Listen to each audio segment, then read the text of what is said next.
Hello friends, स्वागत आहे तुमचे पुन्हा एकदा एका नवीन व्हिडिओमध्ये.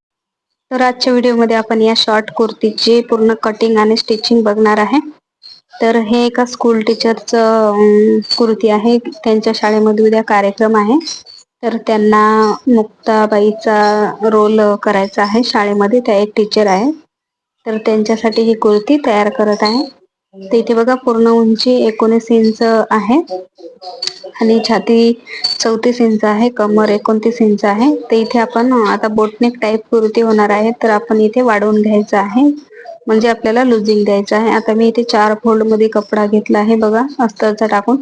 आता या अस्तरची उंची इथे 16 इंच येत आहे. आपल्याला पूर्ण 19 इंच पाहिजे. तर खाली 3 इंच आपण कट करणार आहे, एरवी साईड कट. तर अस्तर खाली नसलं तरी चालते. तर इथे बघा, शोल्डर 7 इंच घेतले आहे मी आणि आर्महोल सुद्धा 7 इंच घेतले आहे, कारण आपल्याला कुर्तीचा जो गळा आहे तो खूप कमी आहे. तर समोरच्या आर्महोल साठी इथे आतमध्ये अर्धा पाऊण इंच आतमध्ये घेतला आहे बघा. समोरच्या आर्महोलला 1 इंचावर शेप दिला आहे, पाठीमागच्या आर्महोलला 1.5 इंचावर शेप दिलेला आहे बघा. गळा रुंदी इथे वरच्या बाजूने 3 इंच घेतली आहे आणि खालच्या बाजूने 2.5 इंच घेतली आहे समोरच्या भागासाठी, कारण की आपला गळा समोरून लूज पडतो गळा रुंदी जास्त असल्यामुळे. तर काय करायचं, आपल्याला बोटनेक मध्ये कधी पण गळा रुंदी खालच्या साईडनं कमी घ्यायची आहे. तर बघा, छातीची साईज 34 आहे, तर मी इथे 2 इंच वाढवून घेतला आहे. तर 36 साईजच्या नुसार मी आता इथे कटिंग केलं आहे. छातीचा चौथा भाग 9 इंच घेतला आहे आणि कमरेच्या भागामध्ये सुद्धा इथे वाढवून घेतला आहे लुजिंग साठी. तर कमरेचा इथे 8 इंच घेतला आहे मी, चौथा भाग. तर या प्रकारे आता इथे कट करून घ्यायचा आहे.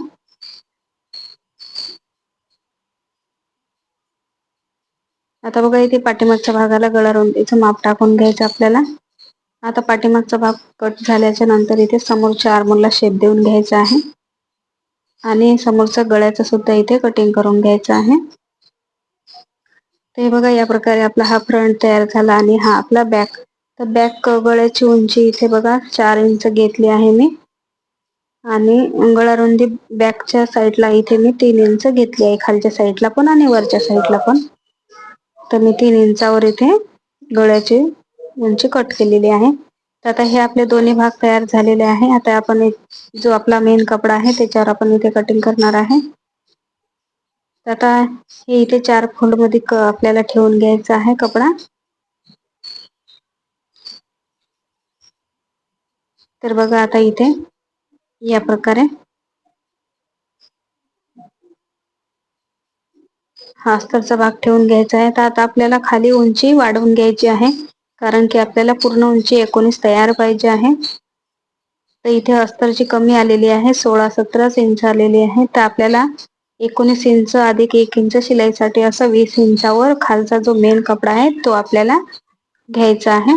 आता मी इथे थोडस जॉईंट साठी कपडा काढून बघितला होता लावण्यासाठी, पण तो इथे त्यांनी सांगितलं कस्टमरने की बॉल तुम्ही लावू नका, तर मग मी तो लावणार नाहीये. आता बघा, मी आता हे शिवायला घेतलं आहे. तर बघा, इथे आता दोन्ही गळे मी पलटवूनच घेणार आहे बघा, समोरचा आणि मागचा सुद्धा. तर हा बघा, इथे मागचा मी तयार करून घेत आहे. तर सरळ कपड्यावर इथे अस्तर ठेवून घेतला आहे आणि शिलाईमध्ये एकदम 1 लाईन एवढंच अंतर घेतलं आहे, कारण गळ्याची रुंदी अशीच आपण 3 इंचावर घेतलेली आहे, भरपूर जास्त झाली ती. तर इथे बघा, आता पाव इंचावर शिलाईमध्ये एकदम 1 लाईन मध्ये घेतलं आहे, कट मारून घेतले आहे छोटे छोटे. आणि आता पलटी करून इथे बघा अस्तर जोडून घेतला आहे आपल्या जो मेन कपडा आहे त्याला. आता आपल्याला पूर्ण बाजूचे अस्तर पूर्ण जोडून घ्यायचं आहे या प्रकारे. तर पूर्ण आपल्याला व्यवस्थित जोडून घ्यायचं आहे, झोल वगैरे आला नाही पाहिजे. तर जिथपर्यंत अस्तर आहे तिथपर्यंत आपल्याला जोडून घ्यायचा. साईडचा जो बी एक्स्ट्राचा कापड आहे तो आपल्याला कट करून घ्यायचा आहे. या भागाचं सुद्धा आपण इकडून जोडून घेणार आहे. तर व्यवस्थित जोडून घ्यायचं आहे, मधात लूज पडला नाही पाहिजे कपडा. तर या प्रकारे आता आपले दोन्ही भाग जोडून झालेले आहे.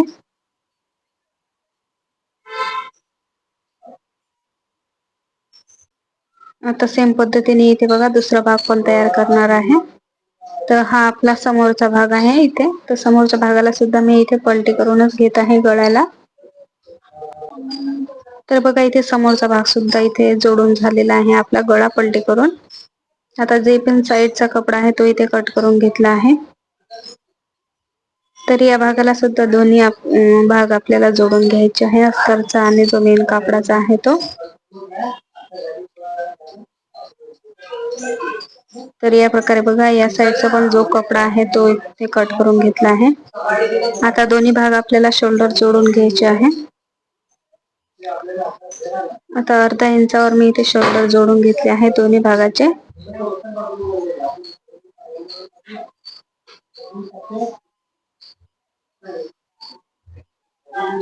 तर इथे शोल्डरवर मी डबल शिलाई करून घेतलेली आहे. आता इथे काय करायचं आहे, आता दोन्ही भाग बघा सेम सेम झाले आहे, फक्त थोडासा समोरचा गळा जास्त आहे आपला. तर इथे आपल्याला ओळखू पण नाही येणार आणि थोडस एकदम प्लेन चांगलं पण नाही वाटणार. तर इथे हा साईडने काट वाचलेला आहे कपड्याचा, तर तो काट इथे मी लावून घेत आहे. तर मी इथे बघा पहिले दोन असे भाग सोडून पाहिले होते, पण ते खूप वेगळं दिसत होतं. मग नंतर असे दोन सिंगल लांब असे लावून पाहिले, पण ते पण चांगलं नव्हतं वाटत. तर मी इथे एकच पट्टी छोटीशी इथे लावून घेतली आहे बघा. तर सेंटर काढून घेतलं आहे समोरच्या भागाचं आणि इथे मी पट्टीला चारही बाजूने फोल्ड करून घेतलं आहे या प्रकारे. आणि आपण इथे काटावर आपल्या एकदम पट्टीच्या बारीक शिलाई देऊन घेतली आहे. तर फोल्ड आपल्याला व्यवस्थित करायचं आहे, जेणेकरून धागे वगैरे निघले नाही पाहिजे आणि फिनिशिंग सुद्धा चांगली वाटली पाहिजे. तर या प्रकारे आता समोरचा भाग आपल्याला एकदम ओळखायला सुद्धा व्यवस्थित वाटणार आहे आणि दिसायला पण छान दिसणार आहे. तर या प्रकारे मी समोरच्या भागाला इथे अशी पट्टी लावून घेतलेली आहे काटाची. तर हे खूप सुंदर दिसत आहे, ज्यांचं आहे त्यांना सुद्धा खूप आवडलेलं आहे. तर आता इथे बघा बाही मी अशी फुगाबाही तयार करून घेतली आहे. तर इथे फुगाबाई लावून घ्यायची आहे आपल्याला. शोल्डर मध्ये थोडस कमी जास्त असेल तर इथे कट करून घ्यायचं आहे. आता बाहीचा सेंटर काढायचा आहे आपल्याला, सेंटर पासून जोडून घ्यायचे आहे. तर या बाहीचे फुल कटिंगचा व्हिडिओ मी वेगळा सेपरेट व्हिडिओ केला आहे, तर तो मी लवकर अपलोड करेन. कारण की एकाच व्हिडिओ मध्ये एवढं सारं खूप जास्त मोठा व्हिडिओ होतो, तर प्रॉब्लेम होतो अपलोड करायला.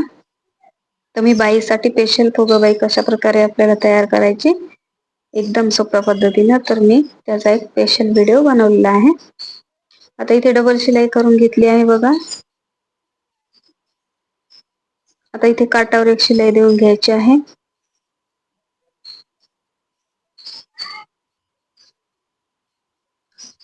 आता जिथपर्यंत आपल्याला खाली कट द्यायचे आहे तिथपर्यंत इथे जोडून घ्यायचं आहे. तर खाली मी 3-3.5 इंचावर अंतर घेऊन इथे मी हिपचं माप टाकत आहे, हिप राऊंडचं, आणि तिथे इथे कट देऊन घेत आहे. तर या प्रकारे आता आपल्याला फिटिंगचं माप टाकून घ्यायचं आहे बरोबर. तर मी इथे फिटिंगचं माप टाकून घेतलं आहे आणि पूर्ण फिटिंगची लाईन शिलाई करून घेतली आहे. आता जिथपर्यंत आपल्याला कट द्यायचा आहे तिथपर्यंतच फिटिंग करून घ्यायची आहे. फिटिंगची लाईन सुद्धा तिथंच आपल्याला लॉक करून घ्यायची आहे बघा. इथे थोडस पक्की करून घ्यायचं आहे. आता ही जी आपण काटावर शिलाई मारली होती ती आपल्याला थोडीशी उसवून घ्यायची आहे. आता साईडचा जे कपडा आहे जास्त दिसत आहे तो मी इथे कट करून घेतला आहे. तर बघा किती छान इथे फुगाबाई आपली तयार झालेली आहे. आता इथे काय करायचं, जसं आपण कुर्तीला साईडचे चॉक करतो तसं इथंच तसंच चॉक करून घ्यायचे आहे. आता इथे 1 इंच मी कपडा घेतला होता साईडने, तर 1 इंचच मी इथे फोल्डिंग मध्ये घेतला आहे बघा या प्रकारे. आणि इथे साईडचा जो कट आहे तो तयार करून घेतला आहे. आता इथे थोडस लॉक करून घ्यायचं आहे आपल्याला.